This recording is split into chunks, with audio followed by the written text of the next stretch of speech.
एक गांव में रामू नाम का किसान रहता था। उसके पास मोती नाम का एक मजबूत और सीधा साधा बैल था। दोनों सुबह शाम खेतों में मेहनत करते।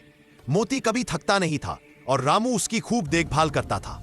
एक दिन तेज बारिश आई और फसल गिरने लगी। रामू दुखी हो गया, पर मोती ने अपनी पूरी ताकत लगाकर खेत की मेड़ संभालने में उसकी मदद की। धीरे धीरे पानी कम हुआ और फसल बच गई। रामू ने मोती को गले लगाते हुए कहा, सच्चा साथी वही जो मुश्किल में काम